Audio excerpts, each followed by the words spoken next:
বিরোধিতা করলাম, আমি মসজিদ মাদ্রাসার বিরোধিতা করলাম, আলেম ওলামার বিরোধিতা করলাম। আজকে আমি ওয়াদা করলাম জীবনে আর কোনোদিন আপনারা নবীর ঘরের বিরোধিতা করব না, কোরআন শিক্ষা প্রতিষ্ঠানের বিরোধিতা করব না। কোরআন শিক্ষার প্রতিষ্ঠানের চাহিদা আছে যত, পুরা করার চেষ্টা করব আমি তত। হে আল্লাহ দয়া করে মাফ করে দাও। আল্লাহ বলে, বান্দা তোর 90 বৎসরের গুনাহ আমি আল্লাহ মাফ করিয়া দিলাম। কত দয়া! এমন দয়ালু পৃথিবীতে আসেনি। কোন কর্মী যদি নেতার বিরোধিতা করে তাহলে দলেতে বহিষ্কার করে। দোস্ত, নেতার স্বার্থ লইয়া নেতা পাগল, নেতার স্বার্থ উদ্ধার হয় যতদিন, কর্মীদেরকে কাছে রাখে ততদিন। নেতার স্বার্থ উদ্ধার শেষ হইয়া যায় যখন, কর্মীদেরকে দূরে সরাইয়া দেয় তখন। নেতারা বিপদে পড়ে যখন, কর্মীর খবরও রাখে না আর তখন। ঠিক না বে ঠিক? 16 বছর 7 মাস 4.5 দিন যার পিছনে জীবন দিয়া মেহনত করলা, 16 বছর 7 মাস 4.5 দিন পর্যন্ত যাদের পিছনে তুমি মেহনত করে জীবন দিলা, তুমি এত মেহনত করলা, তারপরে তারা যখন দেশের থেকে চলে যায় একটিবারও তোমাদের কথা মনে করে না। এটা রাজনীতি গজ না কইলাম, উল্টা ফল্টা বুঝছেন না। আবার আল্লাহ তাআলা যে অতি দয়া অতি মায়া, সেটা বুঝাইতে গিয়া এটা বলাই লাগে। ঠিক না বেঠি? বাস্তব চোখের সামনে যেটা হয়েছে। দোস্ত, মালিকের দয়া শুধু দুনিয়াতে নয়, আখিরাতেও মালিকের দয়া। কথা কয় না? ঠিক না বেঠি? আসরের মাঠে একজনকে মালিক বলবে জাহান্নামে যাও। কই যাও? কিতাবে আসছে বলবে জাহান্নামে যাও। লোকটা দৌড় দিব জাহান্নামের দিকে সোজা। জাহান্নাম শান্তির জায়গা না অশান্তির জায়গা? আরো আসতে কম সোজা দৌড়াইয়া যায়, আবার পিছনের দিকে তাকায়। দৌড়াইয়া সামনে যায়, আবার পিছনের দিকে ঘুরে ঘুরে তাকায়। জাহান্নামের গেইটের কাছে যাওয়ার আগে মালিক একজন ফেরেশতা পিছনে পাঠাইয়া দিল, যাও আমার বান্দারে আবার আমার কাছে নিয়ে আসো। আমার বান্দা কেন এইভাবে দৌড় দিল, আবার কেন পিছনের দিকে বারবার তাকাইলো, আমি একটু জিজ্ঞাসা করি। আল্লাহ, আমার মালিকের কত দয়া রে বাবা! এমন মালিকের হুকুম অমান্য করো যারা, কত বড় নাফরমানি করো তারা। একটু খেয়াল করে বুঝো রে বাবারা, মালিকের হুকুম পাইয়া ফেরেশতা গেল চলিয়া, গিয়া তারে ডাকিয়া আমার মালিকের দরবারে নিয়ে আসে। লোকটার ভিতরে বড় ভয় আসিয়া গেছে। হাই হাই, এখন জানি আবার কোন হুকুম আসিয়া যায়। আমারে বলেছে জাহান্নামে যাওয়ার জন্য, জাহান্নামের দিকে যায়। মালিক জিজ্ঞাসা করে, আমার বান্দা তুমি যে জাহান্নামের দিকে দৌড় দিলা, জাহান্নাম কি শান্তির জায়গা? তুমি যে এইভাবে দৌড় দিলা, আল্লাহ আমি জানি জাহান্নামের মতো এত কঠিন আযাবার কোথাও নাই, জাহান্নামের মতো এত অশান্তির জায়গা পৃথিবীর কোথাও আমরা চোখে দেখি নাই, অনুভব করতে পারি নাই, শুধু কান দিয়া শুনছি, ওলামায়ে কেরামের কাছে শুনলাম, কোনো দিন চোখ দিয়া দেখি নাই, অনুভবও করতে পারি নাই। তাহলে তুমি জাহান্নামের দিকে এইভাবে দৌড় দিলা কেন? এবার লোকটা জবাব দিবে, আল্লাহ দুনিয়ার জমিনে আমি আপনার হুকুম অমান্য করতে করতে, আপনার নাফরমানি করতে করতে জাহান্নামের উপযোগী হইয়া গেলাম। এখন সর্বশেষ চিন্তা করলাম, সর্বশেষ হুকুমটা যেন আমি যথা সময়ে মানতে পারি। এই জন্য আপনি বলার সাথে সাথে সোজা জাহান্নামের দিকে দৌড় মারলাম। আল্লাহু আকবার বলুন। আল্লাহ কয়, ঠিক আছে, তুমি আমার হুকুম মানার জন্য দৌড় দিলা, পিছনের দিকে তাকাও কে রে বারবার, খালি দিমুন করো দেখি। লোকটা বলে, মালিক দুনিয়ার জমিনে আলেম ওলামার মুখে শুনেছিলাম, কুল ইয়া ইবাদিয়াল্লাযীনা আসরাফু আলা আনফুসিহিম লা তাকনাতু মির রাহমাতিল্লাহ।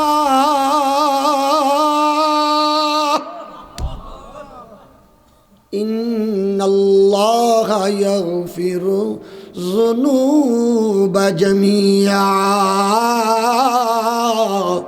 ইন্নাহু হুয়াল গফুরুর রহিম। আমি আলেম ওলামার মুখে শুনছি, নিজে তো আরবি পড়ি নাই, অর্থ বুঝি নাই। আলেমরা বলেছে, আপনি বলেছেন যত গুনাহ করো, অপরাধী হও না কেন, আমার রহমত থেকে তোমরা নৈরাশ হইও না, নিরাশ হইও না। আল্লাহ গো, আমি জাহান্নামের দিকে দৌড় দেই, আবার পিছনের দিকে তাকায়া দেখি আমার আল্লাহর নি আমার জন্য দয়া লাগে। আল্লাহ,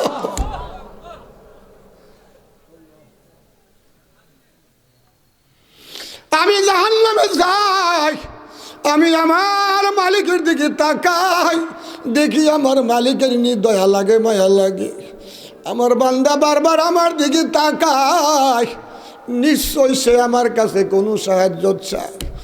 মাবুদ গো, আমি আপনার রহমতের আশায় বারবার পিছনের দিকে তাকাই।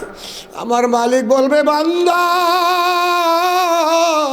তুই আমার রহমতের আশা করলে আমি আল্লাহ তোরে মাফ করে দিলে আমার কোনো কমতি হবে না, আমার রহমতের কমতি হবে না।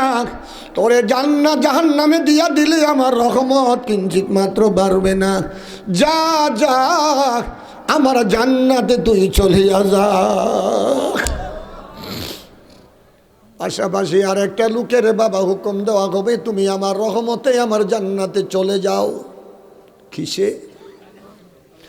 আমার রহমতে তুমি জান্নাতে চলে যাও, হিসাব দিতে হবে না। নবী বলে, বাবাজি আয়াতটা তেলাওয়াত করলাম পবিত্র কোরআনের 114টা সূরার ভিতরে বাবা 8 নাম্বার সূরা, যেই সূরাটার নাম সূরা আনফাল। সূরাটা পবিত্র কোরআন শরীফের 9 নাম্বার পারার 15 নাম্বার পৃষ্ঠায় 16 নাম্বার পৃষ্ঠায় সূরাটা মদিনাতুল মুনাওয়ারায় অবতীর্ণ। আয়াতের সংখ্যা হলো 75টা। তেলাওয়াতকৃত আয়াতের দাগ নাম্বার 2 নাম্বার 3 নাম্বার 4 নাম্বার 3টি আয়াতের টুকরা তেলাওয়াত করলাম। এই আয়াতের ভিতরেই পরিষ্কার বলা আছে, এই আয়াতের মধ্যে আমার মালিক 5টা গুণের কথা উল্লেখ করেছে। ওই 5টা গুণ যার মধ্যে থাকবে, আমার নবী বলে ওয়ায়ুদখিলুহুল জান্নাতা ওয়ায়ুদখিলুহুল জান্নাতা বিগাইরি হিসাব। তোমাদের হিসাব নাই, বিনা হিসাবে আমার রহমতে জান্নাতে চলে যাও। লোকটারে বলবে, আমার রহমতে তুমি জান্নাতে যাও। লোকটা দাঁড়ায় বলবে, মালিক, ও আসমান ও জমিনের মালিক, আমার মালিক দয়াময় আল্লাহ, আমার একটি কথা। কি কথা তুমি বলো? আল্লাহ গো, আমি সাবালিকা হওয়ার পর কবরে আসার আগ পর্যন্ত কোনো দিন একটা মিথ্যা কথা বলি নাই। আমার জীবনে কোনো দিন এক ওয়াক্ত নামাজও আমি সারি নাই। আমার জীবনে কোনো বৎসরের রোজা কাজা করি নাই। আমার জীবনে অর্থ সম্পদ আসার পরে আমি হজ করেছি, হজও আমি বাদ দেই নাই। আমি যাকাত আদায় করেছি, সমস্ত হুকুম আপনার মানলাম। 80 বৎসর পর্যন্ত শুধু ইবাদত আর ইবাদত করলাম। তারপরে আমার নেকিগুলি গেল কোথায়? আমি আমার নেকি দিয়া জান্নাতে যাইতে পারবো না। আপনি বলছেন আপনার রহমতে জান্নাতে যাওয়ার জন্য, তাহলে আমার নেকিগুলো গেল কোথায়? আমার আল্লাহ বলে, বান্দা যা বলেছ তুমি সত্য বলেছ, ঠিকই আছে। তোমাকে একটু পরে আমি আবার ঘোষণা দিচ্ছি। একজন ফেরেশতাকে ডাক দিয়া বলে, ও ফেরেশতা, আমারে বান্দাকে জাহান্নামের গেট পর্যন্ত নিয়ে যাও, আমার জাহান্নামটা তারে দেখাও, তারপরে দেখা যাবে তার নেকি আছে কোথায়। সেই লোকটাকে ফেরেশতা লইয়া বাবা যাবে জাহান্নামের গেটে চলিয়া। জাহান্নামের গেটে গিয়ে একটা দরজা খুলিয়া যখন তাকে বলবে ভিতরের দিকে তাকাও, ভিতরের দিকে তাকানোর সাথে সাথে এমন পানির তৃষ্ণা লেগে যাবে, পানির পিপাসা লেগে যাবে, আটলান্টিক মহাসাগরের পানি পান করা খাইলেও যেন তার পানির পিপাসা মিটবে না। এত কঠিন পানির পিপাসায় কলিজা ছটফট করবে, পানির জন্য পাগল হয়ে যাবে। আমার মালিক তো সব বুঝে সব জানে। আরেকজন ফেরেশতাকে বাবা একটা বালতির মধ্যে পানি দিয়া পাঠাইয়া দিবে, যাও যাও তুমি আমার বান্দার কাছে গিয়া পানি বিক্রি করো। তবে পানি তো বেচবা, নেকির বিনিময়ে বেচবা। এখানে টাকা পয়সার বিনিময়, অর্থের বিনিময়, দিরহাম ও দিনারের বিনিময়, রিয়ালের বিনিময়ে বিক্রি হয় না। এখানে বিক্রি হবে নেকির বিনিময়। তুমি গিয়া নেকির বিনিময়ে তার কাছে পানি বিক্রি করো। একজন ফেরেশতা পানি লইয়া গিয়া ডাকবে আর বলবে, পানি লাগবে না, পানি ঠান্ডা কলের পানি। তার কিসের অভাব? ওই লোকটার কিসের অভাব? তো ব্যস্ত গেছে কি? কথাই বুঝে না। মাঠ পুরা মাঠ ভরপুর হয়েছে মানুষে, কথাই বুঝে না, হু হা করে। কি ব্যস্ত গেছে? ভাষা বুঝেননি। 30 বছর নোয়াখালী ওয়াজ করে আলাইছি, এখন আর না বুঝলে বা কি হবে? কি ব্যস্ত গেছে? রোজার মাসও দেখেন, ভাদ্র মাসের রোজার মাস যখন আয়ে আসরের পরে এমন পানির পিপাসা লাগে, মন রাস্তায় দরজাটা দিয়া একটা সাপ কলের পানি সব খায়া লাগে। কি বলেন? কথা কন না কা খায় না কেন? আল্লাহর জাহান্নামের ভয় দিলে আছে যেন, এই জন্য রোজার বিনিময় নাকি আল্লাহর কুদরতি হাতে দিবে। ফেরেশতারা দিয়া পারতো না। ফেরেশতারা যখন বলছে আল্লাহ আমরা রোজার নেকি লিখি, কনা তোমরা হিসাব করে বার করতে পারতা না, রোজার নেকি আমি আল্লাহ দিউন লাগবো, নিজে হাতে দিও, কন্যা সুবহানাল্লাহ। মিয়া পানি লাগবো নি, পানি ঠান্ডা কলের পানি। লোকটা তো এবার বড় খুশি, পানি পাইছি, ঠান্ডা কলের পানি পাইছি। এ বাইরে দিকে আসো। কি আমার পানি লাগবো? কতটুকু লাগবো? কয়েক গ্লাসের বিনিময়ে কি লাগবো? কয়েক গ্লাস পানি তোমারে দেওয়া যাবে, তার বিনিময়ে তোমার 80 বৎসরের নেকি দেওয়া লাগবে। কয় বছরে?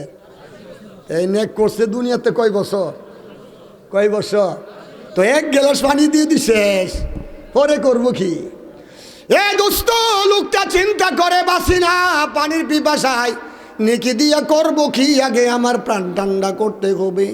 দোস্তদের কইরো না, আমারে এক গ্লাস পানি দাও, 80 বৎসরে নেকি তোমারে দিয়া দিলাম। 80 বৎসরে নেকি লইয়া দিল এক গ্লাস পানি খাওয়াইয়া। সাথে সাথে মালিক ফেরেশতারে হুকুম দিল, আর দেরি কইরো না, জলদি করে আমার বান্দারে আমার কাছে হাজির কর। হাজির করা হলো। আল্লাহ কইতেছে, কি হয়েছে তোমার ঘটনা কও। আল্লাহ, জাহান্নাম এত কঠিন ভয়াবহ করে আপনি সৃষ্টি করছেন, মাবুদ গো, জাহান্নামের দিকে একটা নজর তাকাইয়া এত পানির পিপাসা আমার হয়েছে, আমি আর সহ্য করতে পারি নাই। এক লোক পানি নিয়ে গেছে, আমি এক গ্লাস পানি পান করলাম। কিসের বিনিময় করলাম? নেকি দিছি। কয়দিনের নেকি দিলা? আল্লাহ, আমার জীবনের সমস্ত নেকি দিয়া দিছি, এক গ্লাস পানি আমি পান করছি।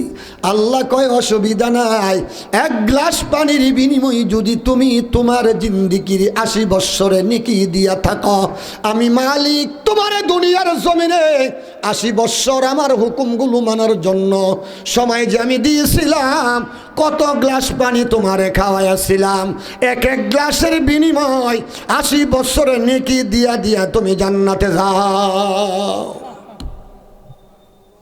অন্য নিয়মত সব ভাত খাইছ, গুস খাইছ, মাছ খাইছ, মুরগির রান খাইছ, পোলা খাইছ, বিরিয়ানি খাইছ, জর্দা খাইছ, ভর্তা খাইছ, কথাই না কামিয়া সব এগুলি আমার দিতে হইব না, এটা সব ফ্রি। গুস্তের লগে, মাছের লগে, ভাতের লগে ডাইল ফেরি দেয় না হোটেলে গেলে? বুঝতে আমার একটা ফরি দেয় না ডাইল। আজকে দুপুরবেলা আমি মুইফাল হোটেলও খাইতে গেছি, দেখি এই বড় এক পেয়ালা দিয়া ডাইল দিছে। আমি কি আল্লাহ ওদের বিল জানি কয়টা আবার ধরে, তো মেসিয়ারে ডাক দিলাম, ভাই এত বড় পেয়ালা দিয়ে এতগুলা ডাল দিছে না, এক দেখছি ডাল, ঘটনা কি বিল কত? না হুজুরিটা ফিরি। আমি কারণ কয়টার বিল নিতে থাকা হেটা দিয়া, মাছ দিয়া, বাদ দিয়া। আরে আজকে দুপুরের কথা কই মিয়া, আজকে গেল, আজকে দুপুরের কথা। আমি হে দেখতে আইছি, এই দেখতে আইছি না। আল্লাহ কই তোমার পানির লোকে সব ফেরি, ভাত খাওয়াইলাম ফেরি,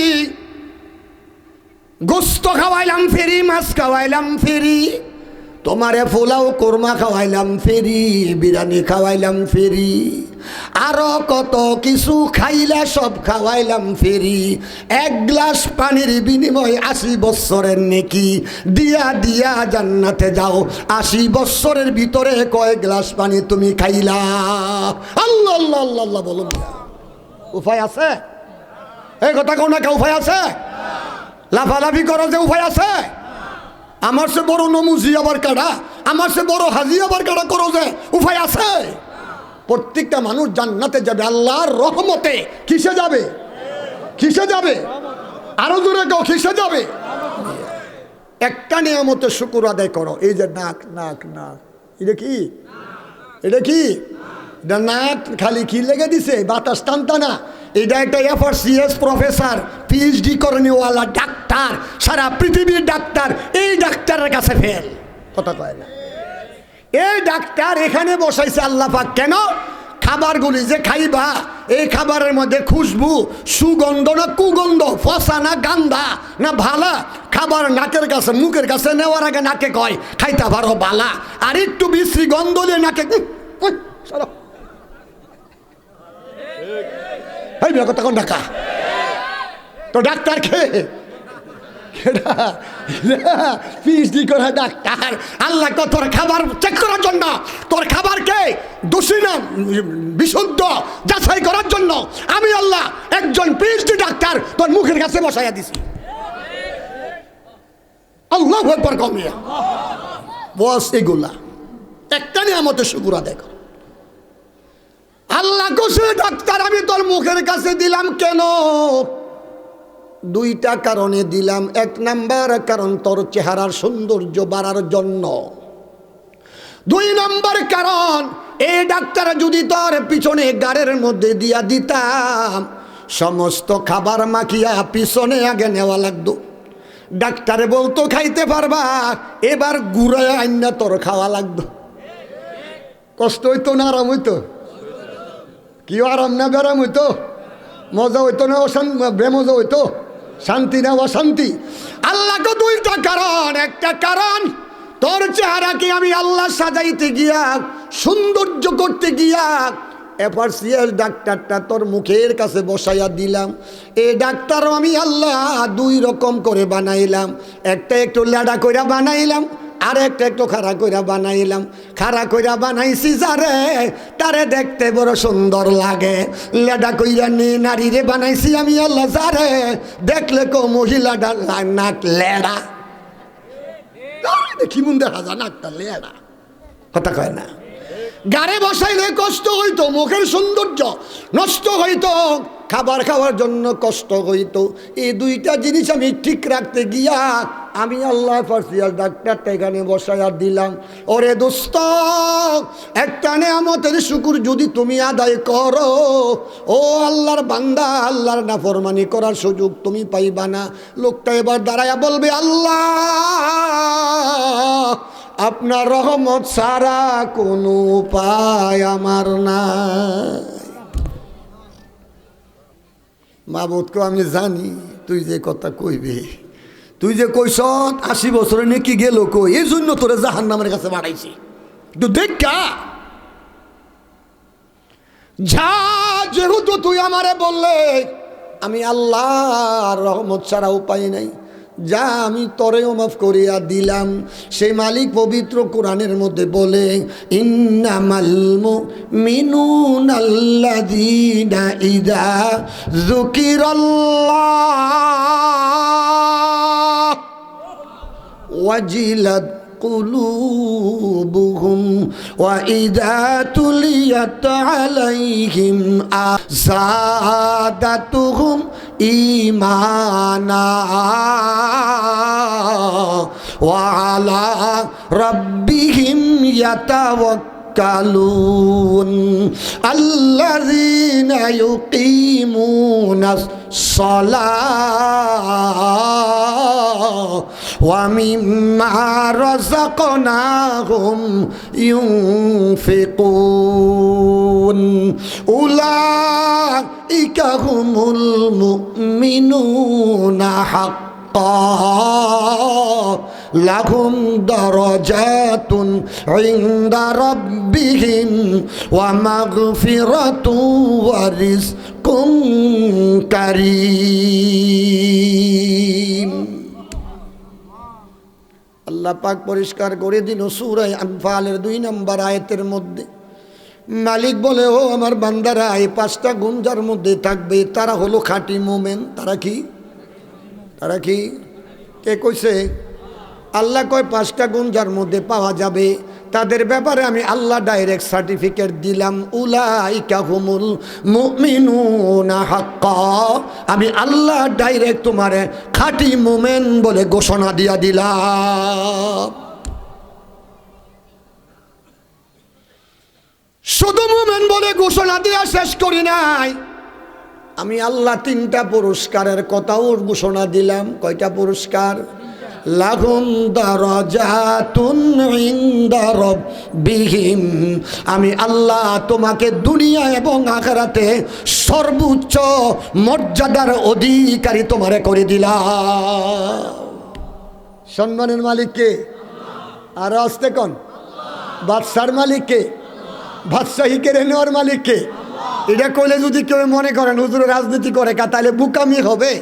এটা বুকামি না, আয়াতের তাফসীর বুঝাইতে গিয়া আরেকটা আয়াতের প্রাসঙ্গিক টানতে হয়। আল্লাহ কয় লাহুম দারাজাতুন, লাহুম দারাজাতুন, লাহুম দারাজাতুন ইনদা রাব্বিহিম, আমি আল্লাহ সর্বোচ্চ মর্যাদা দুনিয়াতে তোমারে দিব, আখিরাতেও দিব। দুনিয়াতে যদি আল্লাহ মর্যাদা দেয়, আখিরাতেও আল্লাহই মর্যাদা দিবে। মর্যাদার মালিক কে? আরো জোরে কোন কে? বাদশাহীর মালিক কে? যদি কেউ বলে ক্ষমতার উৎস জনগণ, তাহলে সে পবিত্র কোরআন শরীফের 114 সূরার ভিতরে 3 নম্বর একটি সূরা, যেই সূরার নাম সূরা আলে ইমরান, সূরা কোরআন শরীফের 3 নম্বর পারার 9 নম্বর পৃষ্ঠায়, সূরা অবতীর্ণ মদিনায়, আয়াতের সংখ্যা 200। এই আয়াত সূরার ভিতরে 26 নম্বর আয়াতে আল্লাহ কয়, আমি যাকে ইচ্ছা তাকে বাদশাহী দান করি, আমি যাকে ইচ্ছা তার কাছ থেকে বাদশাহী কেড়ে নেই, আমি যাকে ইচ্ছা সম্মানের চেয়ারে বসাই, আমি যাকে ইচ্ছা এই চেয়ার থেকে লাথি মেরে দেশের বাহিরে নিয়ে পালায়। কেডা কয়টা? কয় নম্বর আয়াতে? 26 নম্বর আয়াত। আয় শুনেন, কুলিল্লাহুম্মা মালিকাল মুলকি তুতিল মুলকা মান তাশা ওয়া তানজিউল মুলকা মিম্মান তাশা ওয়া তুইজ্জু মান তাশা ওয়া তুযিল্লু মান তাশা বিয়াদিকাল খায়র ইন্নাকা আলা কুল্লি শাইইন কাদির। কার কথা? এখন কোরআনের আয়াত টান দিতে পারি না বয়সের কারণে। এমনও সময় গেছে 1 পৃষ্ঠা পর্যন্ত, আধা পৃষ্ঠা পর্যন্ত একসাথে টানছি, কিন্তু এখন আর পারি না। কারণ একদিকে হার্ট অপারেশন দীর্ঘদিন, আরেকদিকে বয়সের কারণে মানুষের দুর্বলতা যতটুকু আসা দরকার সেটুকু আছে। আমি নিজেও তো বলছি সারা জীবন যুবক তার তো চাই থাকতে পারে না। কি বলেন? আল্লাহ কয় আমি যার ইচ্ছা তারে বাদশাহী দান করি, যার ইচ্ছা তার কাছ থেকে বাদশাহী কায়দা লইয়া যাইয়া, যার ইচ্ছা সম্মানের চেয়ারে বসে, অত ইজ্জুমান তাশা, আমি আল্লাহ তারে সম্মান দান করি, সর্বোচ্চ সম্মান দান করি। অত জিল্লুমান তাশা, আমি যাকে ইচ্ছা তাকে জুতার মালা এই চেয়ারতে নামায়া গলার মাঝে জুতার মালা পরাইয়া দেশের থেকে বাইর করে দেই। কথা কয় না? কেডা কয় এটা? আত রোমানু সন্ধি কয়, আমার বিরুদ্ধে আন্দোলন কইরো না, এটা আমি কই দা। কেডা কয়? আরো জোরে কও, কে কয়? আল্লাহ। এখানেও আল্লাহ কয় উলাইকা হুমুল মুমিনুনা হাক্কা লাহুম দারাজাতুন ইনদা রাব্বিহিম ওয়া মাগফিরাতুন ওয়া রিজকুন কারীম। আল্লাহ কয় আমি তাকে সর্বোচ্চ মর্যাদার অধিকারী করে দিব, তার গুনাহগুলি আমি আল্লাহ মাফ করে দিব, তাকে সম্মানপূর্বক রিজিকের ব্যবস্থা আমি আল্লাহ তার জন্য করে দিব। কয়টা গুণ? গুণ কয়টা? 5টা। পুরস্কার 3টা। 3টা গুণ, 5টা গুণের মধ্যে 2টা গুণ একসাথে একত্রিত হয়, 2 গুণে মিলে একটা। এই তাফসীর করতে গেলে বহুত লম্বা সময় লাগবে। আমার পরবর্তীতে উস্তাদুল আসাতিজা, আমার মতো এমন হাজার হাজার ছাত্র যার কাছে পড়ে, দারুল হাদিস পড়ে, বুখারী পড়ে, আজকে মুহাদ্দিস মুফাসসির বাংলাদেশের বহু জায়গায়, তিনি আমার পরে আলোচনা করতে আসতেছেন। আমি উস্তাদজিকে অনেক সম্মানে নজরে দেখি, কারণ যারা আলেম তাদেরকে সম্মান করতে হবে। তিনারা হলো সাহেবে আলেম ওয়ালা। তিনি আমার পরে আসতেছেন, তিনি আমার পরে আসতেছেন ইনশাআল্লাহ। তো আল্লাহ তাআলা বলতেছে 5টা গুণ। কয়টা গুণ? 1 নম্বর, মুমিন বান্দার কাছে যখন পবিত্র কোরআনের ব্যাখ্যা বিশ্লেষণ করা হয়, কি করা হয়? আজকে এখানে কিসের ব্যাখ্যা করা হইতাছে? রাজনৈতিক কোনো ব্যাখ্যা নাকি আল্লাহর পবিত্র কোরআনের ব্যাখ্যা? পবিত্র কোরআনের ব্যাখ্যা বিশ্লেষণ করা হয়। আল্লাহ তাআলা নিজেই বলে মুমিন বান্দার দিলের মধ্যে আল্লাহর ভয় পয়দা হয়, দিলটা নরম হয়, দিলের মধ্যে কম্পন পয়দা হয়। আল্লাহকে ভয় করে যারা, তার দিলে কম্পন পয়দা হয় তারা। ঠিক না বেঠিক? মুমিন বান্দা পবিত্র কোরআনের ব্যাখ্যা বিশ্লেষণ শুনলেই তার দিলে একটা কম্পন পয়দা হয়, আল্লাহর ভয় পয়দা হয়। আল্লাহর ভয় আছে যার দিলে, আল্লাহর রহমতের আশা আছে তার দিলে, আল্লাহর ভয় আছে যার দিলে, আল্লাহর প্রতি মহব্বত আছে তার দিলে। 1 নম্বর শুধুমাত্র তর্জমার খাসিয়তে। 2 নম্বর, আয়াতুহু যাদাতুহুম ঈমানা। আল্লাহু আকবার বলেন।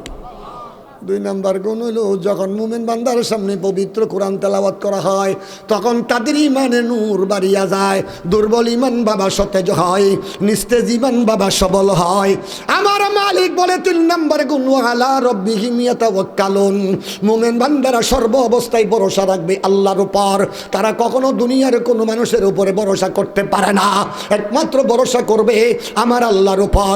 আল্লাহ করে যাহা আমার জন্য মঙ্গল হলো তাহা, আল্লাহ করে যাহা আমার জন্য ভালো হলো তাহা। সর্ব অবস্থায় ভরসা করবে আল্লাহর উপর। 3 নম্বর গুণ হলো, 4 নম্বর গুণ হলো আল্লাযীনা ইউকিমুনাস সালাহ।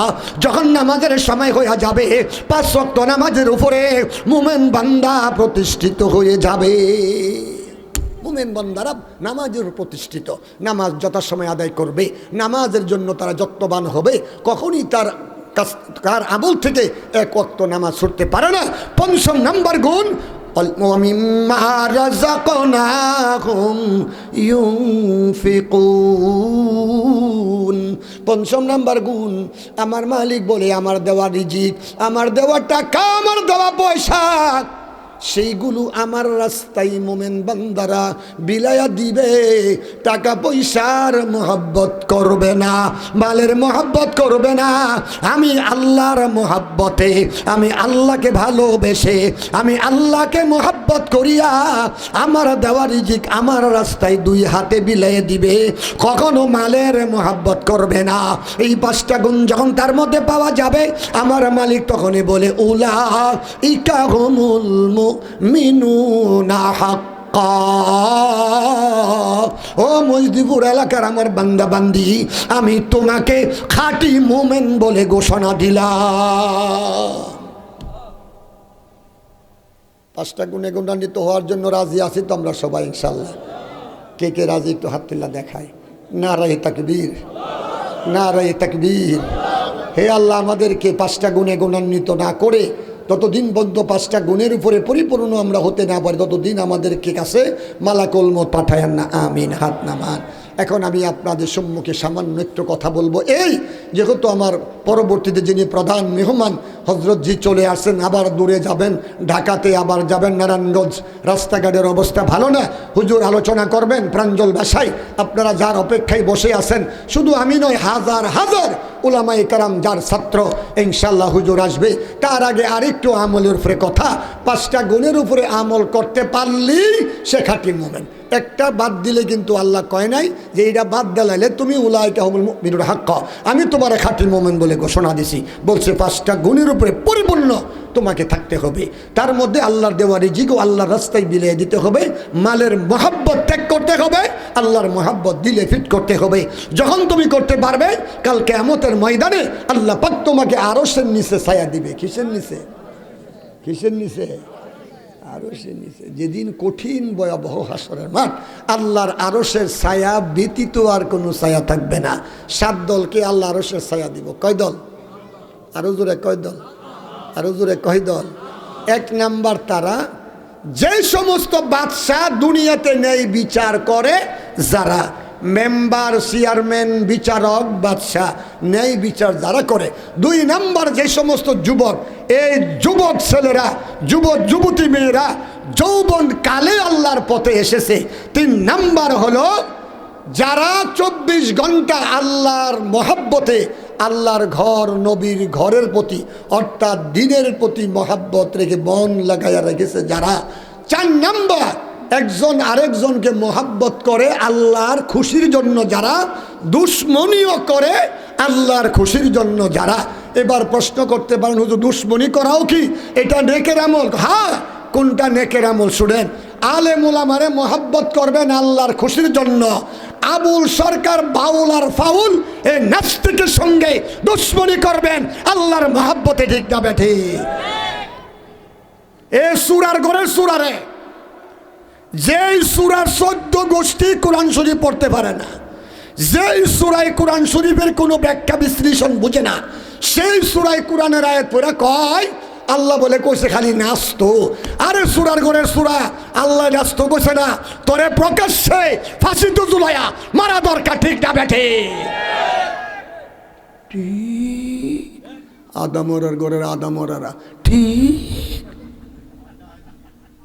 জোরে কমিয়ে। ঠিক না বেঠে? হে হইল বাউল না, হে হচ্ছে ফাউল, বাটফার, বন্ডা, সন্ডা, সুট্টা, মিথ্যুক। ঠিক না বেঠে? আল্লাহর কোরআনের অপব্যাখ্যা করে তার কত বড় সাহস বাংলার জমিনে থাকিয়া। হ্যাঁ, ককুল আউযুবিন নাস, মালিকিন নাস, এলাহিন নাস। আল্লাহ খালি নাচ তো কইছে, নাচ তো কইছে। সুরার ঘরের সুরা তোরে নাচ তো কইছে না, তোরে ফাঁসি দিবা লেখা কইছে। কথা কয় না? আল্লাহ মাফ করুন। এবার আসেন 2, 3, 4 নাম্বার, একে অপরকে মহাব্বত করে আল্লাহর খুশির জন্য। কার খুশির জন্য? কার খুশির জন্য? দুশ্মনীও করবে আল্লাহর খুশির জন্য। কার খুশির জন্য? আরো জোরে কোন? কার খুশির জন্য? আল্লাহর দুশ্মনদের বিরুদ্ধে দুশ্মনী করা, এটা আল্লাহর খুশির জন্য করতে হবে। সেই ইমানদার, আমার নবীর দুশ্মন যারা, আল্লাহর দুশ্মন যারা, কোরআনের অপব্যাখ্যা করে যারা, তাদের সাথে দুশ্মনী করা, সেটাও আল্লাহর খুশি। ঠিক না বেঠি? 5 নাম্বার, একটা বিশ্ব সুন্দরী রূপসী যুবতী নারী আপনারকে আহ্বান করছে, ও যুবক আসো আমার কাছে, আজকে আমার বাবা মা ঢাকা চলে গেছে, বাড়িটা আমার ফাঁকা আছে। হেরা গেছে ঢাকা, বাড়ি আমার ফাঁকা। আজকে যদি তুমি আমার বাড়িতে আসো, যা খুশি তাই তুমি করতে পারবা। এমন সুযোগ পাওয়ার পরে যে যুবক আল্লাহর আযাব ও গজবের ভয়ে তার কাছ থেকে পলায়ন করছে। 6 নাম্বার, 1 হাতে আল্লাহর রাস্তায় দান করবে, আর 1 হাতে খবর পাবে না।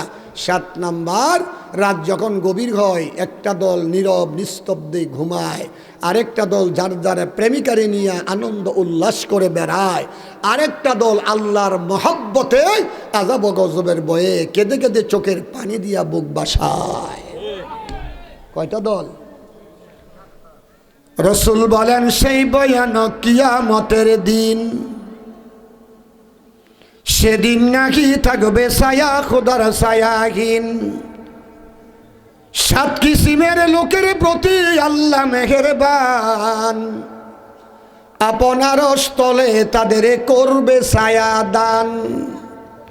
যেই বা দেশা দুনিয়াতে সঠিক বিচার করে, যেই নজওয়ান যৌবনী আসলো খোদার পথে, খোদার ঘরের প্রতি যাহার সর্বদা সর্বক্ষণ রহে গভীর ভালোবাসা প্রবল আকর্ষণ, যে একে অন্য কেবল খোদার খুশির তরে, ভালোবাসা কিংবা প্রীতি ভাঙ্গে না পরস্পরে।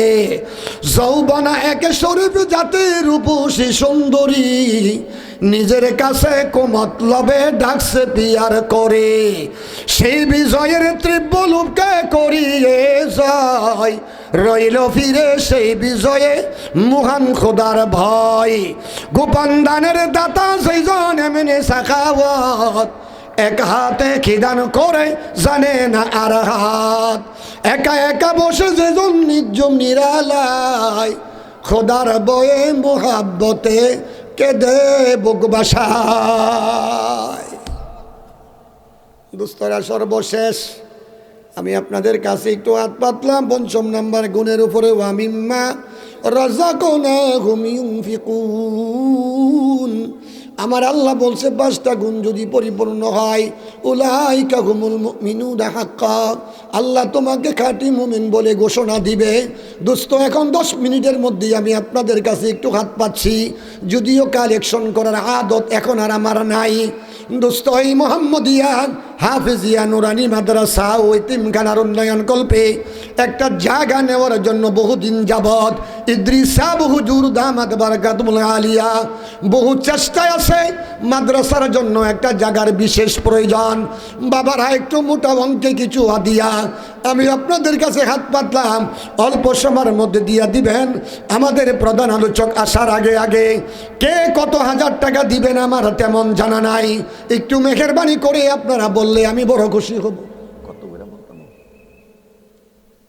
আরে অঙ্কটা কিছু করতাম না, ৫০,০০০ না ১০,০০০ না ৫,০০০, ৫,০০০ উঠত না। মার তো মাশাআল্লাহ ভরে গেছে মানুষে।